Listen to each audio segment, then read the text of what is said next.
Hola amigos, bienvenidos a su programa de Reavivados por su Palabra. Hoy estaremos estudiando el libro de Números, capítulo 32. Ya nos acercamos al final del libro, de este libro que nos ha llevado en una montaña rusa, ¿no? Con el pueblo de Israel estando en momentos altos, pero al mismo tiempo cayendo en idolatría, Dios protegiendo al pueblo, gente que lo quería maldecir pero terminó bendiciéndolo. Mejor dicho, como siempre, antes de iniciar nuestro estudio vamos a orar. Buen Dios, te rogamos tu compañía, bendición, presencia y que al estar con nosotros puedas ayudarnos a entender la importancia de preocuparnos por el prójimo, por pensar en el otro, no solo pensar en nuestras necesidades y preocupaciones. En Jesús, amén. Capítulo 32 del libro de Números nos trae a la historia de los hijos de Rubén y Gad. Dice que con el tiempo que había pasado ellos habían acumulado una gran cantidad de ganado. Esto era importante porque el ganado era la riqueza de la época. Recordemos que el pueblo de Israel era un pueblo que era nómada. Entonces, al no tener una tierra, cuando hablamos desde una perspectiva económica, ustedes se preguntaron, bueno, ¿y ellos de qué vivían? Porque bueno, en el tiempo del desierto Dios les proveía de maná y Dios les proveía de agua. Eso es cierto. En una sociedad que no es nómada y sobre todo en esta época dependía de la producción agrícola. Entonces, por eso era supremamente importante el concepto de la tierra. Si yo tengo tierra, tengo donde sembrar. Si tengo donde sembrar, tengo un sustento, porque tengo con qué vivir. Entonces, de allí esa importancia derivada que se le daba a la tierra. ¿Okay? Ahora, aquí el texto nos muestra que este pueblo nómada, entonces los pueblos nómadas usualmente dependen del ganado, porque el ganado lo pueden mover con ellos.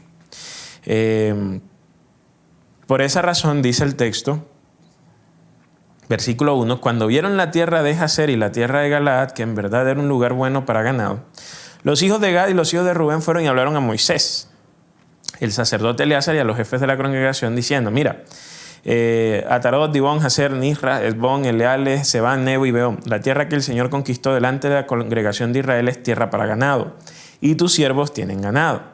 Si hemos hallado gracia ante tus ojos, que se dé esta tierra a tus siervos como posesión, no nos hagas pasar el Jordán. Entonces, los de Rubén y Gad, obviamente ellos están pidiendo la tierra que ya han conquistado de estas naciones que estaban al este del Jordán. El pueblo de Israel no había pasado todavía el Jordán. Esto, de hecho, nos toca esperar todo un nuevo libro, que es el libro de Deuteronomio, hasta el libro de Josué, donde el pueblo de Israel va a cruzar el Jordán. Entonces, Rubén y Gad, ellos, por así decirlo, son vivos, ¿no? Aquí utilizamos esa expresión en Colombia. Ellos son vivos. Ellos se dan cuenta que hay una tierra que ya está conquistada y que ellos dicen, oye, esta tierra está buena, esta tierra está para el ganado, vamos a pedirla nosotros de una vez, que no las den y así nosotros no tenemos que cruzar el Jordán. Obviamente aquí vemos nosotros la mentalidad de las personas que buscan su propio interés, su propio bien. Entonces Moisés dice a los de Galaad y a los de Rubén, ¿irán vuestros hermanos a la guerra mientras vosotros os quedáis aquí? ¿Por qué desalentáis a los hijos de Israel a fin de que no pasen la tierra que el Señor les ha dado? Esto es lo que vuestros padres hicieron cuando los envié de Cades Barnea para ver la tierra. Porque claro, si tú te pones en el lugar, ¿no?, de las otras 10 tribus, y las otras 10 tribus se dan cuenta que Rubén y Gad van a quedarse de este lado, que ellos no van a tener que pelear y que ellos no van a tener que cruzar el Jordán, obviamente ellos van a decir, ¿y para qué vamos a ir a pelear? Es más, ellos llegarían a pensar que si Rubén y Gad se están quedando es porque Rubén y Gad piensan que el pueblo no puede conquistar lo que está del otro lado del Jordán. Y por esa razón están asegurando primero su tierra y están en cierta forma manifestando que ellos no creen que Dios sea capaz de darle la tierra que Dios le había prometido al pueblo de Israel. ¿Por qué? Porque si ellos creyeran que Dios es capaz de dar la tierra al pueblo de Israel, ellos irían también con los demás y cruzarían el Jordán.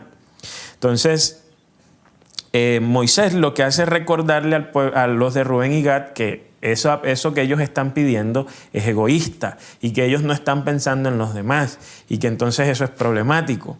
De hecho, el versículo 16 dice que, el versículo 14 dice que y aquí vosotros os habéis levantado en lugar de vuestros padres, prole de hombres pecadores, para añadir aún más de la ira ardiente del Señor contra Israel. Porque en el versículo anterior dice que se encendió la ira del Señor contra Israel, los hizo vagar en el desierto por 40 años. Obviamente esto está hablando de la ocasión de Cades Barnea, donde los espías regresaron con el informe, Israel no quiso, entonces la ira del Señor se enciende. Y lo que Moisés está diciendo es que al Rubén y Gad pedir lo que están pidiendo, que no crucen el Jordán, que se queden de este lado, ellos están cayendo en el mismo error en el que cayeron ya previamente un grupo de personas y generarían el mismo efecto que generaron los 10 espías que vinieron y dieron un mal reporte. Entonces, si la ira del Señor se encendió con aquellos espías que dieron mal reporte, ¿qué pasará ahora con Rubén y Gad que están pidiendo lo mismo? Versículo 16 dice que entonces los de Rubén y Gad llegan y le dicen, mira, vamos a dejar aquí, el sitio para el ganado, ciudades, pero todos nosotros vamos a ir delante de los hijos de Israel hasta que cada uno de ellos esté en su lugar. Pero eso sí, entonces vamos a dejar a los pequeños, a nuestro ganado, las mujeres, y no vamos a volver a nuestros hogares hasta que cada uno de los hijos de Israel haya ocupado su heredad, porque no tendremos heredad con ellos al otro lado del Jordán y más allá, pues nuestra heredad nos ha tocado de este lado del Jordán al oriente. Cuando Moisés escucha esto, dice el verso 20, dice, si hacéis esto, si os armáis, si van vuestros guerreros, entonces podemos hacer lo que me están pidiendo. Yo les voy a dejar esta tierra. Pero si no lo hacéis, habréis pecado ante el Señor y tened por seguro que vuestro pecado os alcanzará. Entonces la historia de Rubén y Gad, obviamente esta narrativa nos enseña por qué Rubén y Gad quedaron del otro lado del Jordán y no con las otras 10 tribus al cruzar el Jordán. Entonces todo está en que ellos vieron una oportunidad, pensaron y la tomaron. Pero en este proceso se nos enseña, hay unas lecciones bien importantes, ¿saben? Yo considero. Uno, la primera lección es, cuando veas una oportunidad, no te dé miedo de tomarla. A veces hay personas que tienen oportunidades y no las toman, porque a veces piensan que si toman una oportunidad estarán siendo egoístas o yo qué sé. Pero aquí vemos a Rubén y Gad diciendo, esta tierra es buena para ganado, yo tengo ganado, toma la oportunidad, porque esa tierra efectivamente le iba a permitir a Rubén y Gad multiplicar su ganado, y al multiplicar su ganado se multiplicaba la riqueza, y al multiplicarse la riqueza, al estar dentro de una estructura tribal, lo que había era mayor beneficio y bienestar para el pueblo. Entonces, desde un punto de vista, existen varias oportunidades que a veces no tomamos, pero toma esa oportunidad. Y esa oportunidad puede ser el pretexto para que la condición de tu familia o tu condición o la condición de alguien que quizás aún no conoces pueda mejorar. Entonces, la primera lección es toma las oportunidades que se te aparecen. La segunda, no solo pienses en ti. Rubén y Gad, inicialmente ellos solo estaban pensando en ellos, porque ellos dijeron, no queremos cruzar el Jordán, no queremos participar en una guerra. Ahora, eso era egoísta, porque la tierra en la que ellos estaban aspirando y la tierra que ellos querían era precisamente la tierra que no habían conquistado solo ellos. Esa tierra la habían conquistado todo el pueblo de Israel en batalla. Entonces, claro, ellos dijeron, bueno, ya peleó todo el pueblo, nosotros nos quedamos aquí y cada quien que se defienda. Pero es muy interesante lo que nos dice por allá el libro de Filipenses en el capítulo 2, los primeros 4 versículos, porque ellos nos dicen, nada hagáis por vanagloria y nada hagáis por orgullo y no busquéis vuestras propias necesidades primero, sino que considera las necesidades del otro más importantes que las tuyas. Entonces la segunda lección que nos deja este capítulo es, no pienses solamente en ti, piensa también en el otro. Y bueno, aquí está la tercera lección, ¿no? Entonces, la segunda es no pensar en ti, la tercera lección es piensa en el otro. Sé empático, colócate en los pies del otro y piensa también en tus acciones. Es decir, cuando decimos que no pienses en ti, involucra el pensar también en cómo tu decisión afecta al otro, cómo tu decisión afecta a los demás. Porque mira que la decisión de Rubén y Gad ponía en riesgo la promesa de Dios de que las otras 10 tribus conquistaran la tierra al otro lado del Jordán. Y esto sucede porque Rubén y Gad no estaban pensando en los efectos de su decisión. Entonces, cuando tomemos decisiones, no pensemos solo en nosotros mismos, pensemos en los demás y coloquemos a los demás antes que nosotros. Al menos eso es lo que nos dice el texto bíblico. ¿Por qué? Porque ese es el modelo que Dios nos ha dejado en la persona de Jesucristo. Porque Jesucristo, siendo Dios, no pensó en Él, no pensó en sus beneficios, no pensó en sus intereses, sino que pensó y colocó primero los intereses y necesidades de la humanidad. Y entonces vino y se hizo humano con tal de que la humanidad pudiese regresar a su estado original de comunión y cercanía con Dios.